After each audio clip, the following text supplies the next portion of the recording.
Então, bom dia a todos. O tema que me foi dado foi pluralidade dos mundos, né?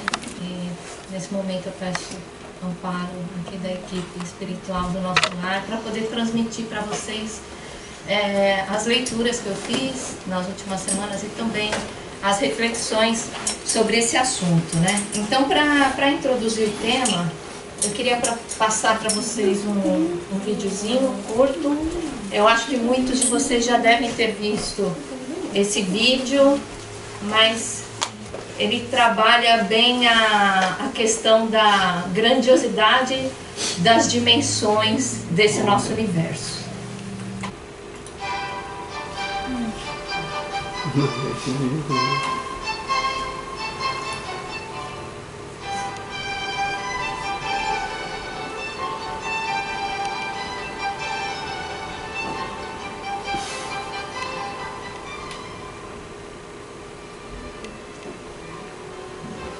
Não são importantes.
Então, como a gente é grande. É isso mesmo. Esse vídeo ele dá a sensação de como nós somos pequenos e ao mesmo tempo como nós somos grandes, né? Essa dimensão de medidas que existe no universo. Então, agora eu vou abrir o meu PowerPoint, que eu tive que fechar para aparecer o vídeo. Espera só um minutinho.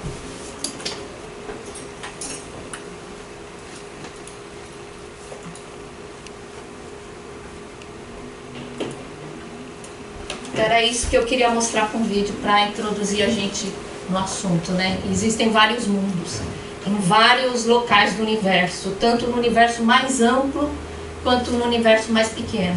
E o Livro dos Espíritos tem uma pergunta 36, Kardec faz a seguinte pergunta para os espíritos: o vazio absoluto existe em alguma parte do espaço universal?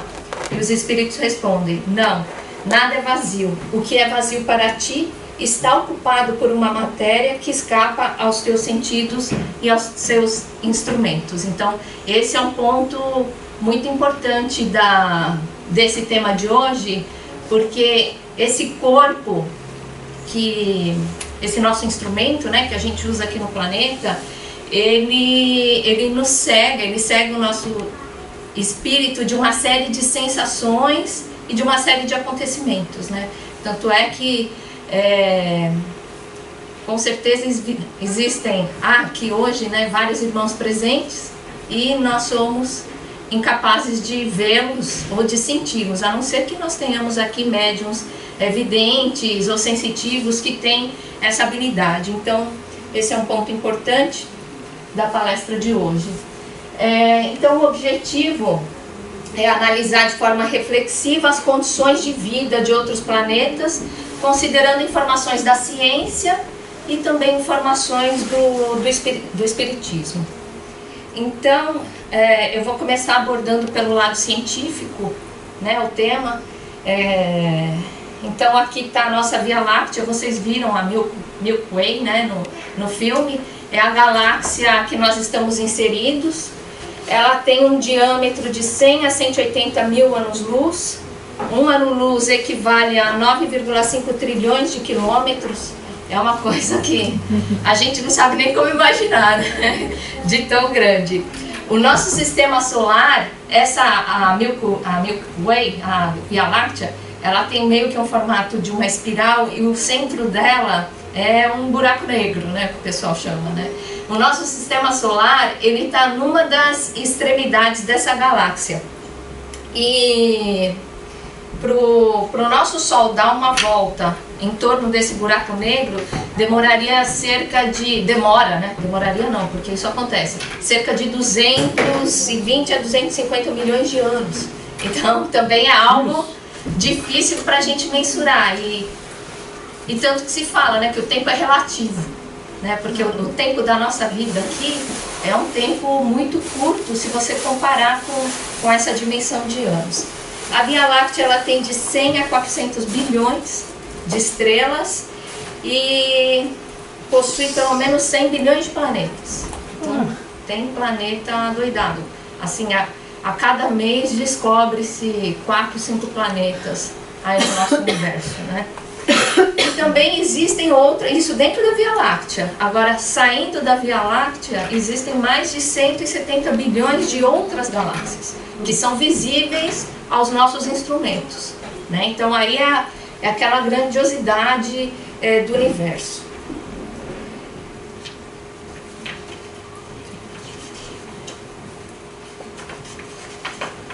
Existe um ramo da ciência que estuda a vida em outros planetas. Esse ramo da ciência é chamado exobiologia ou astrobiologia. Então, estuda a origem, a evolução, a distribuição e o futuro da vida no universo. É um campo que aborda várias outras ciências, então é um campo multidisciplinar, né? Ele aborda várias disciplinas, como a física, a química, a astronomia, a biologia molecular, ecologia, ciência planetária, geografia, geologia, isso tudo para ir buscar vidas aí pelo universo, né? Vida biológica. Isso é diferente da ufologia, né? Que a gente escuta falar bastante, que é o pessoal aqui da Terra que tenta identificar objetos voadores que são por nós desconhecidos, né? A astrobiologia, ela busca a vida no universo, é diferente da identificação desses objetos, né? Quem trabalha com astrobiologia, a NASA, ela tem um instituto que só trata disso, tem a Agência Espacial Europeia também e várias universidades que dedicam parte do estudo e também tem especializações nessa área. O que tem de científico nessa questão de vida extraterrestre? Tem uma matéria da Super interessante que, embora ela seja de 2008, ela é bastante interessante, né? Revista super interessante. É uma matéria bastante interessante porque ela traz o depoimento e o insight de vários cientistas, né? Então, eu peguei essa super interessante como base e atualizei algumas informações porque foram feitas descobertas aí bem recentes, né? Ano passado, esse ano.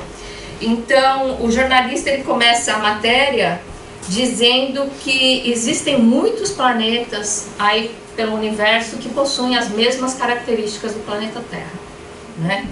E aí ele cita um astrônomo de nome Carl Sagan, que já desencarnou, e esse astrônomo fala: deve haver bilhões de trilhões de mundos. Então, por que só nós, jogados aqui num canto esquecido do universo, seríamos afortunados, né? Só nós que deteríamos a vida inteligente e as estrelas serviriam para nossa apreciação, para uma noite romântica, para contemplação. Então, eu acho que é uma ideia um pouco egoísta, né? Acreditar que isso seja verdadeiro. No Netflix tem uma série do Carl Sagan, que ele conta chamado Cosmos. Cosmos. Tem um outro físico da Universidade de Harvard que ele fala: vida inteligente no universo, garantido. Na nossa galáxia, extremamente provável. Aqui é interessante que ele não fala mais da vida material, da vida orgânica, ele fala vida inteligente. Então, um outro conceito, né, de vida. E muito tem se avançado nos últimos anos, né? Em 90, na década de 90, descobria-se cerca de 3 a 4 planetas por mês, né? E agora, já entrando aqui nos anos 2000, 2010, 3 a 4 planetas por ano. Hoje em dia isso é o que se descobre por mês, né? Que a tecnologia tem avançado muito. Esse ramo da ciência astrobiologia, ele é bem recente. Ele foi criado em 1960, né, com a primeira ida do homem à Lua e tudo mais. Mas essa ciência tem evoluído de forma astronômica, né? Então, o que os cientistas buscam nos outros planetas para tentar caracterizar a possibilidade de vida? Eles buscam água e eles buscam moléculas orgânicas, eles buscam carbono, né? E esses dois elementos, eles são facilmente encontrados, né, no universo. O carbono, ele está por tudo, ele está na poeira, que ocupa o universo e que muitas vezes ajuda na formação de novas estrelas. E a água também, pelo que parece, a água é que nem arroz de festa, tá? Em todos os planetas. Mas são esses dois elementos que normalmente eles buscam para tentar aprofundar as investigações. E o que os cientistas falam que encontrar vida aí, microbiana, bacteriana, em outros planetas é só uma questão de tempo, né? Planetas maiores são os que são mais fáceis de se trabalhar, né? Como Júpiter, que é um planeta 300 vezes maior aqui que o planeta Terra. Mas aí o que eles consideram é que esses planetas muito grandes, normalmente eles são gasosos, né? Então tem uma pressão muito alta e qualquer ser que seria colocado ali iria explodir, né? Por conta dessa pressão. Aí eu estou falando de ser vivo daqui, né? Da Terra. Eles partem do pressuposto de encontrar vida como tal qual a vida que nós temos aqui, né? Então, isso daí poderia ser até achar esquisito, né? Os cientistas saírem buscando vida tal qual ela existe aqui, mas o que eles falam é que isso é respeito às leis da química que valem para o universo como um todo. E são feitos muitos investimentos nessa área, né? Então, se a gente não tem a capacidade de visualizar, seria sair investindo para dar tiro no escuro. Então, eles tentam buscar algo que se assemelhe aqui para fazer os investimentos, no caso, valerem a pena, né? Apesar de todo o desenvolvimento que você falou, né? A ciência ainda limita muito a pesquisa porque ela foca em vida da maneira que a gente conhece. Isso, da maneira como a gente conhece. Então você está limitando muito a chance de você achar vida, não necessariamente do jeito que a gente conhece. Ah, mas aí eu vou te contar uma novidade. Certo. Já. É isso mesmo, porque a vida como a gente conhece é constituída de carbono. Agora, por exemplo, tem uma cientista no México, mexicana, ela trabalha na Universidade de Washington, o nome dela é Graciela Matraj. Ela já diz que ela facilmente acreditaria numa constituição de vida diferente da nossa. Ao mesmo tempo que se concentram os investimentos para buscar a vida tal qual como a nossa, que para não dar tiro no escuro, para não gastar dinheiro à toa, como eles consideram, também tem uma linha de cientistas que aceita essa possibilidade, né? Então eles preferem ir no que seria mais certeiro, né, para justificar um investimento. Patrícia, nessa questão da água, tem um livro que chama A Carta de uma Mãe, é a mãe do Chico Xavier, e ela conta a vida em Marte. Em Marte, ela fala que a água é subterrânea, que jamais vão encontrar vestígios. Né, que uma das leituras que eu vou sugerir no final da palestra é essa. Então, o ano passado, acho que todos vocês ficaram sabendo, descobriram um planeta que fica a 1.400 anos-luz daqui, em outra galáxia, e muito parecido com a Terra.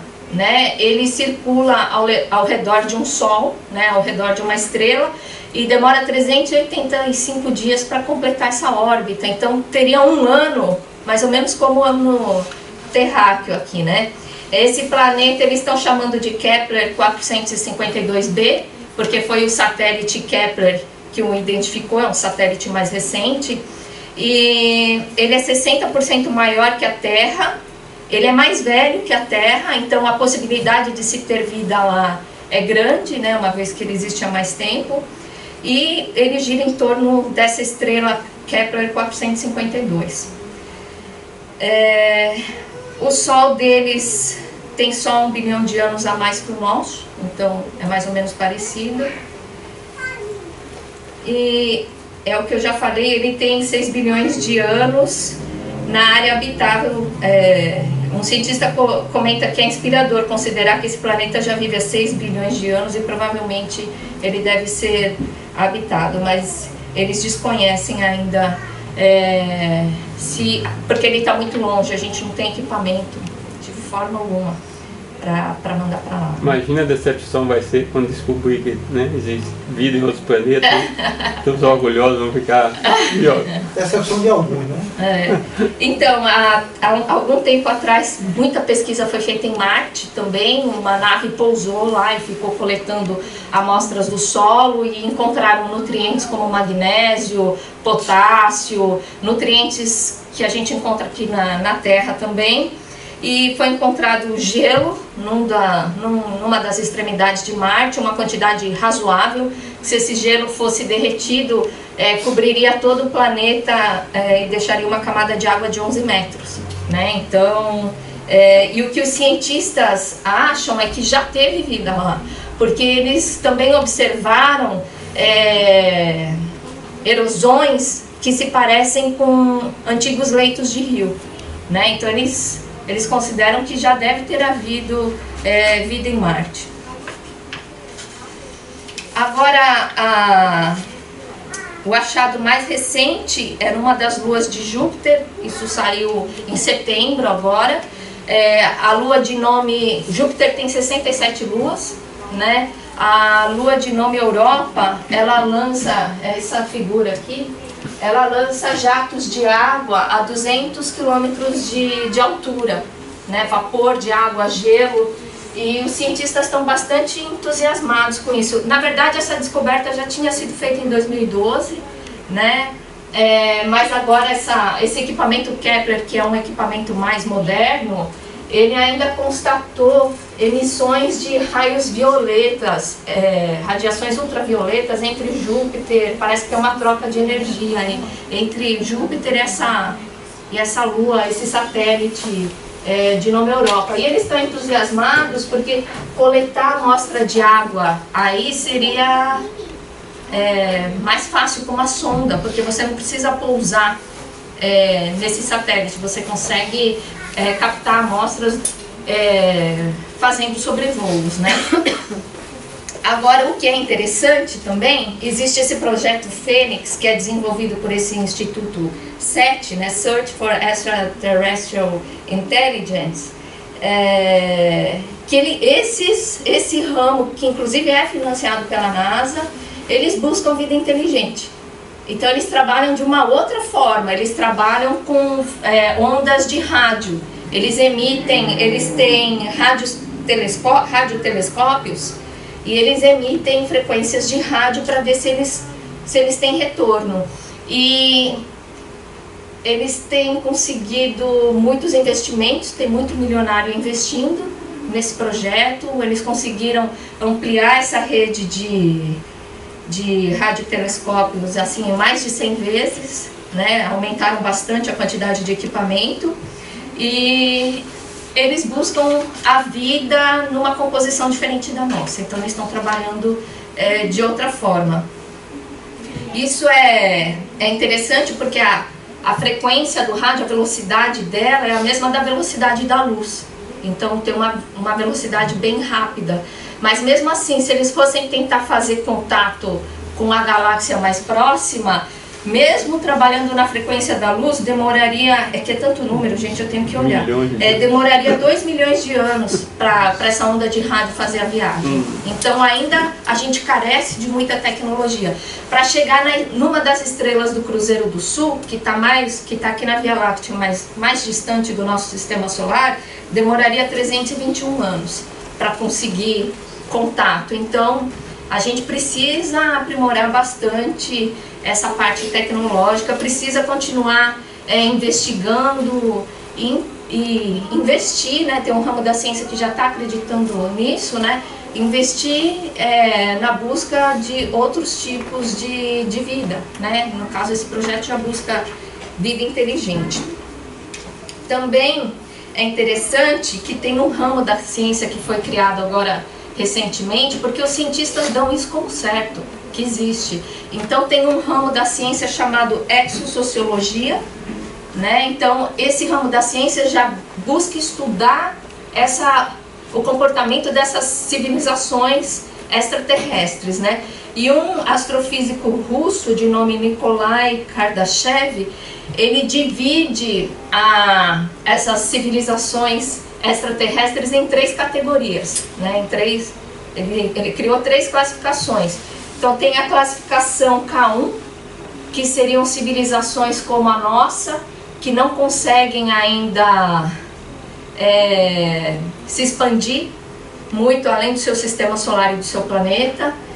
Ele tem a classificação K2, que já é uma civilização um pouco mais avançada, né? Consegue dominar a energia das estrelas que estão próximas, se utilizar dessa energia. São civilizações com uma tecnologia melhor. E a civilização K3, que seria o cara lá do Guerra nas Estrelas, lá, o Darth Vader, né? Que aí ele tem o pleno domínio do universo e das energias existentes.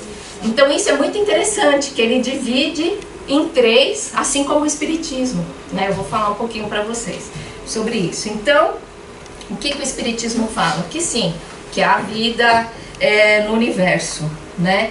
Essa palestra, parte da abordagem espiritual, ela está pautada na edição da Revista Espírita de março de 1858. Então tudo isso que a gente vai falar daqui para frente faz parte do conteúdo dessa edição da revista. Então o que o Espiritismo fala é que esses planetas e essa vida extraterrestre, ela é constituída por elementos que diferem dos elementos aqui da Terra. É isso que a gente já conversou, né? E ele até fala, Kardec, será que a atmosfera da Lua não foi ainda percebida? Seria irracional inferir que ela não exista? Talvez ela exista, mas com uma outra conformação, né? Em relação a seres vivos, não seria negar o poder divino, julgar impossível uma organização diferente da que nós conhecemos, quando, sob os nossos olhos, a providência da natureza se estende com uma solicitude tão admirável até o menor inseto, dando a todos os seres órgãos apropriados ao meio em que devem viver. Então, é uma organização diferente, com outros elementos, e quem habita esses lugares também habita com uma composição corpórea, no caso, diferente, né? Interessante que nós somos bonitões do universo, né? Assim, os extraterrestres têm uns cabeção feio, olho gigante. Nós somos bonitões, né? Nós somos... Isso é como se retrata, né? Que a gente sempre...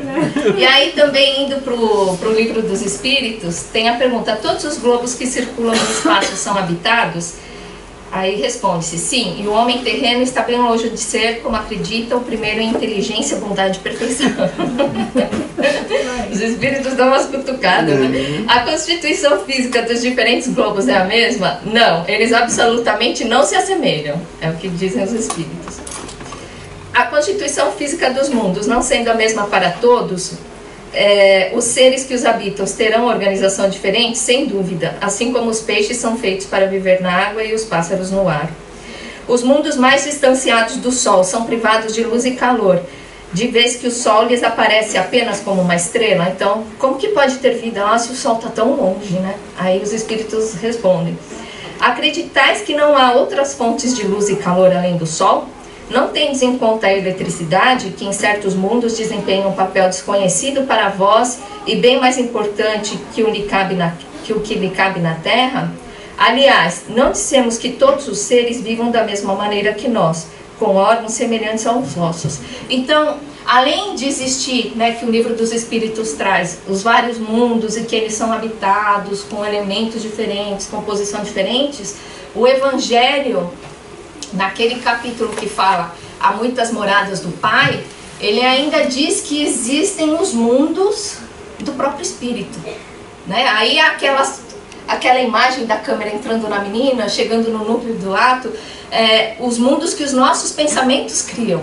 Então é um assunto muito complexo, né? Além do número do mundo delimitado, circunscrito, subdividido, existem esses mundos criados pela nossa mente, né?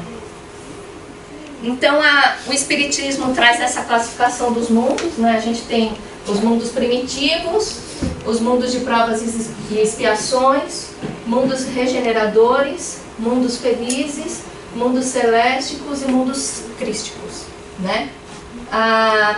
Esses mundos, eles são ocupados conforme o grau evolutivo do espírito, né? Então, um espírito que reencarna aqui no mundo primitivo, ele não consegue encarnar num mundo regenerador, por exemplo, né? Ou num mundo feliz.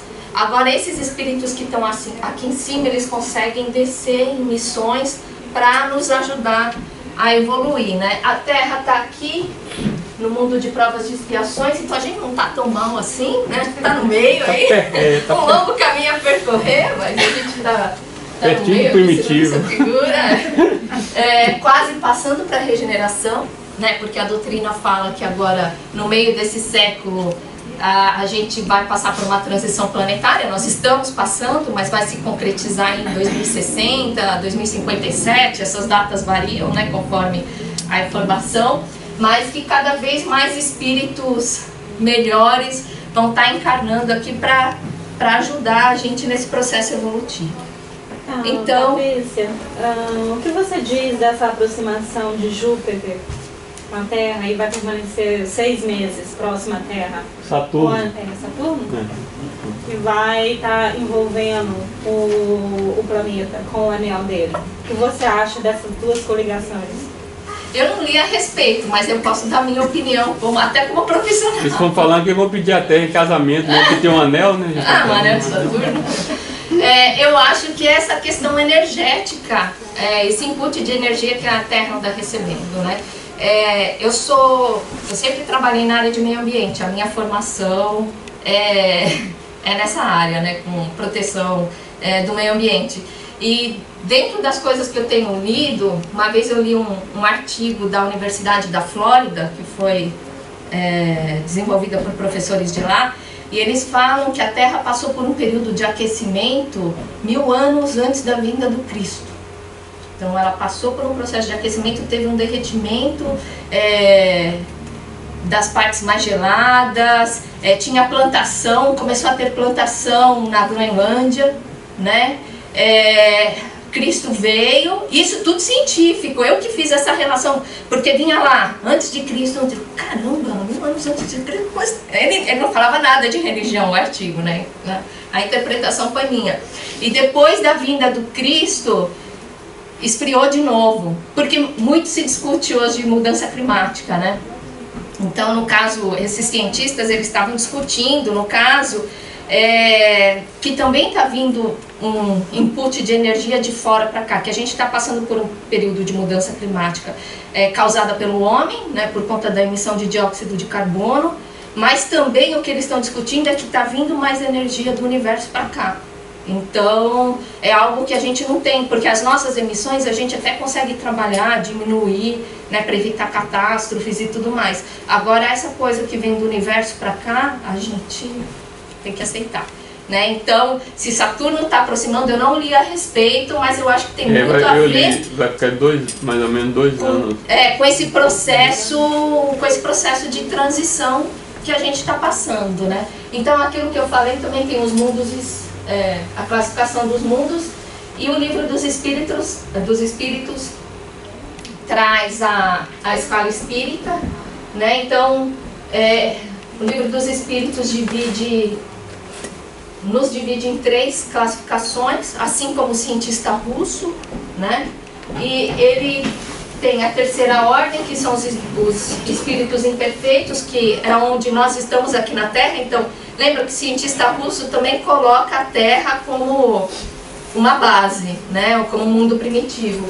Os espíritos de segunda ordem, que aí são os que ocupam Saturno, a Lua, Mercúrio, uma parte de Júpiter, né? E Júpiter, e aí tem a classificação dos espíritos puros, que dizem que aí já é um mundo feliz. Júpiter, ele tá, que é o planeta mais evoluído aqui do nosso universo, os espíritos que lá habitam estão nessas primeiras classes aqui no caso, né? Então, além dessas 3 ordens, existem essas classes, né? Eu não vou entrar muito em detalhe, porque eu acho que o próprio nome já diz o que é, né? Não precisa definir.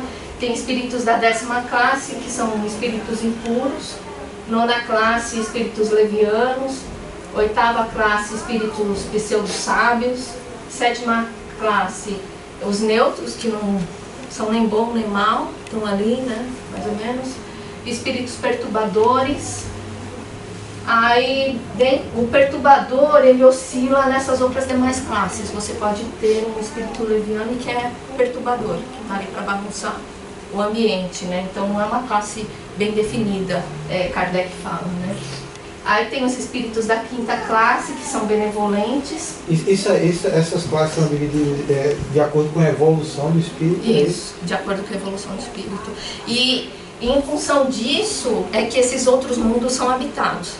Os mundos primitivos, os mundos de provas e expiações, regeneradores. Então tem mais a coisa organizada, não é assim bagunçada, cada um vai para qualquer lugar, né? Isso nos circunscritos, eu não estou falando do pensamento que cria outros mundos, né? Isso daqui é a informação que os espíritos nos trazem de como a coisa é organizada, porque a gente está no processo evolutivo, né? E aí que faz um link com a mensagem que a Isabela deu no começo. É uma etapa que a gente está passando, que tem um propósito, né? A gente não está aqui à toa, né? A gente tem um propósito para seguir adiante. Então a gente está nesse caminho de ascensão, né?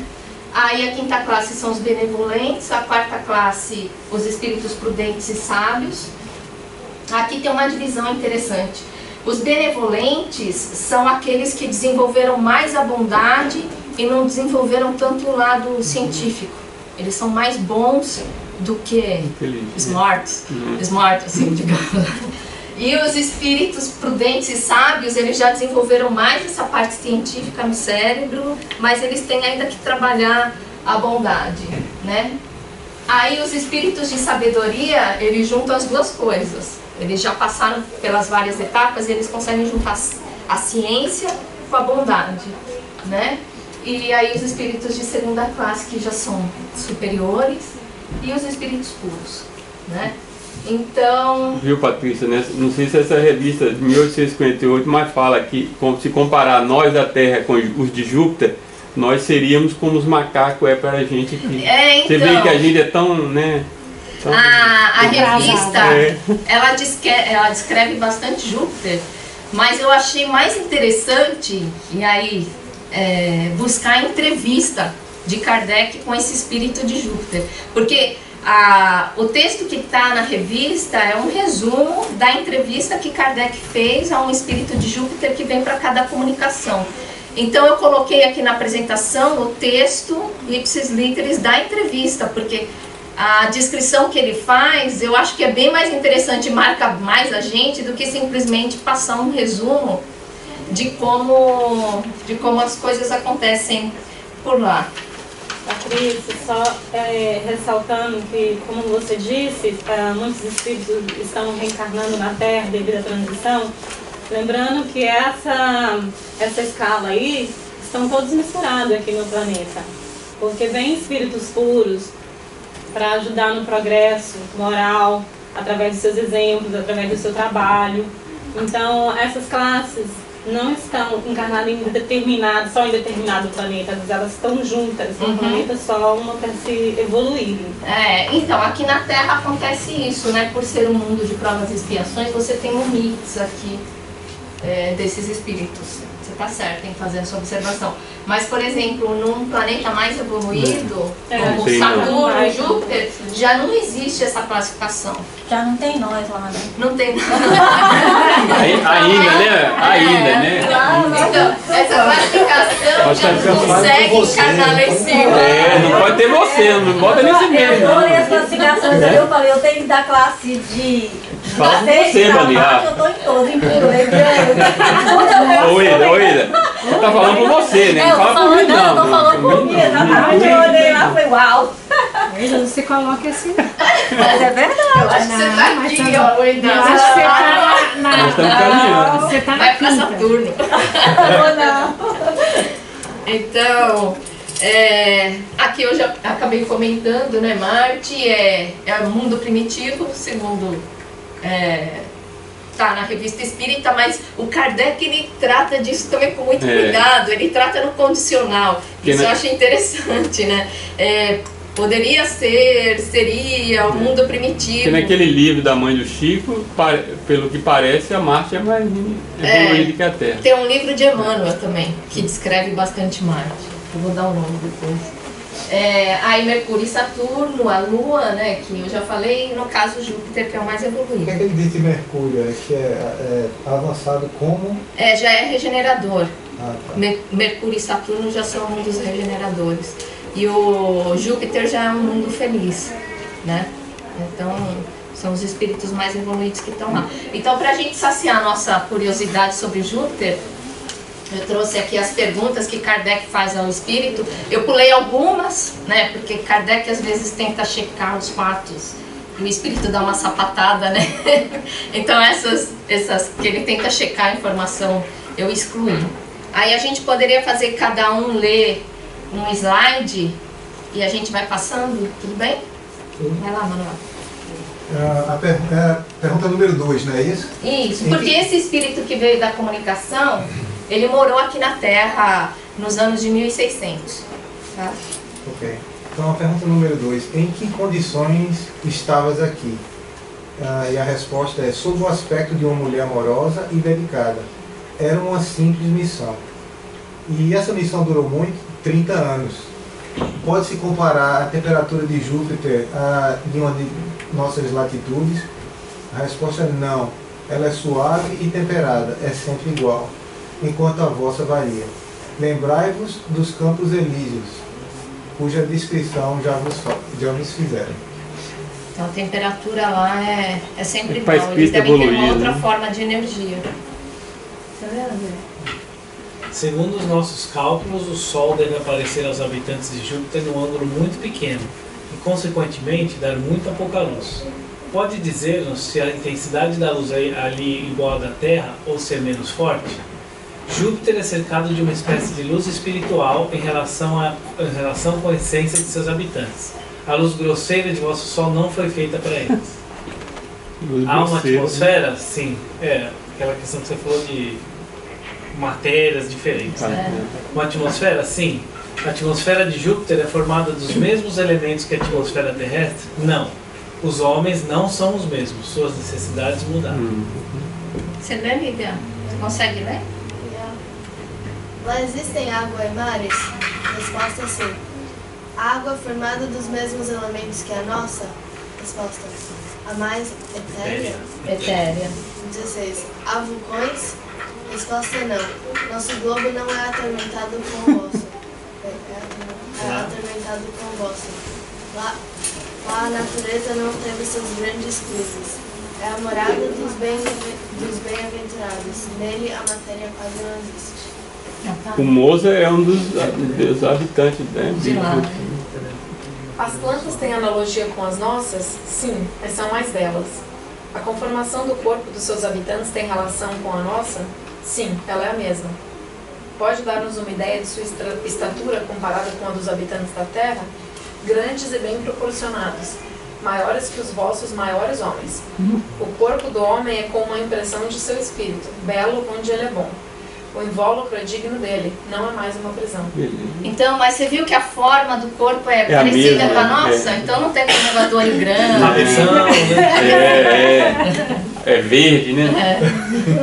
Palmeirense. Palmeirense, não, aí já é muita coisa. Ai, posso falar uma coisa só rapidinho, que eu tava falando sobre isso com o Paulo outro dia, que a estatura da Terra tá aumentando, né? Eu falei se não é por causa desses espíritos mais evoluídos que estão talvez encarnando aqui, que o perispírito acaba levando que cresça, porque tem muitos filhos que já são maiores do que os pais, né? E até de beleza, você vê que hoje a geração nova é mais bela. Isso é verdade. Tô falando é verdade. Os homens são mais bonitos, as mulheres são mais bonitas. Você vê isso fisicamente, né? Assim, vaidosos? Não, você vê que são realmente mais bonitos, né? Os homens, as mulheres. Você vê? A geração nova. Próximo. Lá os corpos são opacos, diáfanos ou translúcidos. Há uns e outros. Uns têm tal propriedade, outros têm outra, conforme o seu destino. Compreendemos isto em relação aos corpos inertes, mas nossa pergunta refere-se aos corpos humanos. O corpo envolve o espírito, sem o ocultar, como um tênue véu, lançado sobre uma estátua. Nos mundos inferiores, o envoltório grosseiro oculta o espírito aos seus semelhantes, mas os bons nada mais têm para se ocultarem. Podem ler reciprocamente em seus corações, que aconteceria se assim fosse aqui. Lá existe diferença de sexo? Sim, há por toda parte onde existe a matéria. É uma lei da matéria. Que beleza, isso você pode, né, ler um lê o outro, né? Tudo bom, não tem nada, né? Não tem nada para esconder, né? Vai, Cláudia, você pode ler? Qual a base de alimentação dos habitantes? É animal e vegetal como aqui? Puramente vegetal. Parei com cara. O homem é o protetor dos animais. Disseram-nos que parte de sua alimentação é extraída do meio ambiente, cujas emanações eles aspiram. É verdade? Sim. Comparada com a nossa, a duração da vida é mais longa ou mais curta? Mais longa. Não podes tomar um dos nossos séculos como termo de comparação? Creio que mais ou menos 5 séculos. 500 anos, mais ou menos. Você quer ler? Eu não consigo ver direito. Maria? O desenvolvimento da infância é proporcionalmente mais rápido que o nosso. O homem conserva sua superioridade, a infância não comprime a inteligência, nem a velhice a extingue. Os homens são sujeitos à doença? Não, estão sujeitos aos vossos males. A vida está dividida entre sono e vigília, entre ação e repouso. Poderia dar-nos uma ideia das várias ocupações dos homens? teria que falar muito. As suas principais ocupações são encorajamento dos espíritos que habitam os mundos inferiores, a fim de que perseverem no bom caminho, não havendo entre eles infortúnios a serem aliviados. Vão procurá-los onde esses existem. São os bons espíritos que vos amparam e vos atraem para o bom caminho. Então, nós somos o trabalho deles, a gente que dá trabalho para eles. Raimunda, você vê?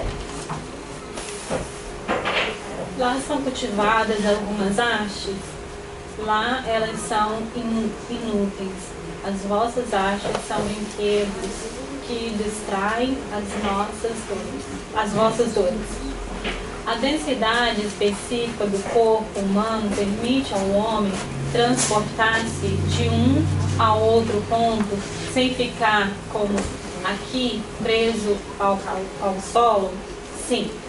Existem lá o tédio e o desgosto da vida? Não. O desgosto da vida origina-se no desprezo de si mesmo. Sendo os corpos dos habitantes de Júpiter menos densos que os vossos, são formados de matérias compactas e condensada ou vaporosa? Compacta para nós, mas não o seria para vós. Ela é menos condensada. Condensada. E a formação é diferente, né, que eles têm. Você quer ler? O corpo, considerado como feito de matéria, é impenetrável? Sim. Os habitantes têm, como nós, uma linguagem articulada? Não. Há entre eles a comunicação pelo pensamento. A segunda vista é, como nos informaram, uma faculdade normal e permanece entre vós? Sim. O espírito não conhece entravés, nada lhe é oculto. Se nada lhe é oculto ao espírito, conhece ele o futuro? Referindo-nos aos espíritos encarnados em Júpiter. O conhecimento do futuro depende do grau de perfeição do espírito. Isso tem menos inconvenientes para nós do que para vós. E nós mesmos necessário até certo ponto para a realização das missões de que nós incumbem. Mas dizer que conhecemos o futuro sem restrições seria nivelar-nos a Deus? Então aqui é interessante, né, que nada é oculto para eles. E aqui a gente tem esse nosso corpo que não nos permite ver além do que é matéria, né? Não permite ver o que está se passando nos outros planetas, quem está presente aqui nesse ambiente. Vamos por mais 5 minutinhos fazer a leitura e qualquer coisa a gente pergunta. Jorge? Comunicai-vos mais facilmente que nós com os outros espíritos? Sim, sempre. Não existe mais a matéria entre eles e nós. A morte inspira o mesmo horror e pavor que entre nós? Por que seria ela apavorante? Entre nós já não existe o mal. Só o mal se apavora ante o seu último instante. Tem o seu juízo. Em que se transformam os habitantes de Júpiter depois da morte? Crescem sempre em perfeição, sem passar por mais provas. Não haverá em Júpiter espíritos que se submetam a provas a fim de cumprir uma missão? Sim, mas não é uma prova. Só o amor do bem os leva ao sofrimento. Okay. Podem eles falhar em sua missão? Não, porque são bons. Só existe fraqueza onde haja defeitos. Poderias nomear algum dos espíritos habitantes de Júpiter que tivesse desempenho uma grande missão na Terra? São Luís. Não poderias nomear outros? Quem vos importa? Há missões desconhecidas, cujo objetivo é a felicidade de um só. Por vez são os maiores e os mais dolorosos. O corpo dos animais é mais material que os dos homens? Sim. O homem é o rei, o Deus planetário. Você quer ler? Não? Então lê. A Cláudia respondeu para você. Há animais carnívoros? Os animais não se estraçalham mutuamente, vivem todos submetidos ao homem e se amam entre si. Há, porém, animais que escapam à ação do homem, assim como os insetos, os peixes e os pássaros? Não, todos lhes são úteis. Disseram-nos que os animais são os operários e os capatazes que executam os trabalhos materiais, constroem as habitações, etc. É exato? Sim, o homem não mais se rebaixa para servir ao semelhante. Os animais servidores estão ligados a uma pessoa ou família, ou são tomados e trocados à vontade, como aqui. Todos estão ligados a uma família particular. Vós mudais à procura do melhor. Os animais servidores vivem em escravidão ou no estado de liberdade. São uma propriedade ou podem, à vontade, mudar de patrão. Estão no estado de submissão. Os animais trabalhadores recebem alguma remuneração por seus trabalhos? Não. A faculdade dos animais são desenvolvidas por uma espécie de educação. Eles as desenvolvem por si mesmos. Tem os animais uma linguagem mais precisa e caracterizada que a dos animais terrenos? Certamente. Os espíritos são iguais ou de várias graduações, de diversos graus, mas da mesma ordem. Então, lembra das 3 ordens? Então você tem as várias classes, mas você não tem aquela ordem dos espíritos imperfeitos, né? A terceira ordem. Eu vou dar uma passadinha mais ou menos na ideia de cada um, porque tem bastante pergunta ainda. Aqui ele fala da escala espírita que eu mostrei para vocês, né? Ele fala que são todos bons, todos superiores. Por vezes o bem desce até o mal, aquilo que a Raimunda falou, né? Entretanto, o mal jamais se mistura com o bem. Os habitantes formam diferentes povos, como aqui na Terra, sim, mas são todos unidos entre si pelos laços do amor. Os povos são governados por chefes? Sim. Em que consiste a autoridade do chefe? No seu grau superior de perfeição. Então, quanto mais superior o espírito, ele ocupa uma posição ali de líder, né? Então não precisa ter mais eleição como a Terra, né? Não, o governante é de acordo com a moral. Em que consiste a superioridade e a inferioridade dos espíritos em Júpiter, de vez que são todos bons? Tem maior ou menor soma de conhecimentos e de experiência, depuram-se à medida que se esclarecem. Como aqui na Terra, lá existem povos mais ou menos avançados que outros? Não. Mas entre os povos há diversos graus, então você tem as várias classes. Se o povo, isso o Jorge já adiantou, se o povo mais adiantado da Terra fosse transportado para Júpiter, que ocupação ocuparia? Que posição ocuparia? Aqui dentre vós é ocupada pelos macacos. Lá os povos se regem por leis? Sim, pelas leis de Deus. Lá não tem mais crimes, tá? Então não tem essa lei que a gente tem aqui. Aí ele pergunta, que eu achei também interessante, há ricos e pobres? Por outras palavras, há homens que vivem na abundância e no supérfluo, enquanto outros faltam o necessário? Ele diz, não, todos são irmãos. Se possuísse mais que o outro, com este repartiria. Não seria feliz quando o seu irmão fosse necessitado. De acordo com isso, as fortunas de todos seriam iguais? Eu não disse que todos sejam igualmente ricos. Perguntaste se haveria gente com supérfluo enquanto outros faltassem o necessário. As duas respostas se nos afiguram contraditórias. Pedimos que estabeleça uma concordância. E aí o Espírito explica. A ninguém falta o necessário, mas também ninguém tem o supérfluo. Por outras palavras, a fortuna de cada um está com relação à sua condição. Está satisfeito? O que eu entendo é essa fortuna que ele cita é a evolução espiritual do ser, né? Então, cada um está numa posição diferente. Mas te perguntamos, entretanto, se aquele que tem menos não é infeliz em relação ao que tem mais. Não poderia sentir-se infeliz, desde que nem é invejoso e nem ciumento. A inveja e o ciúme produzem mais infelizes que a miséria. Em que consiste a riqueza em Júpiter? Em que isso vos importa? Então ele não entra no detalhe, né? Há desigualdades sociais? Sim. E eu acho que são as diversas classes diferentes, porque a pessoa se mostra, né? Ela se abre, o espírito se abre, nada o esconde. Em que se fundam nas leis da sociedade? Uns mais adiantados, então é isso que é a diferença social deles. Uns são mais adiantados que outros, né? Coisa material, né? As faculdades do homem são desenvolvidas pela educação? Sim.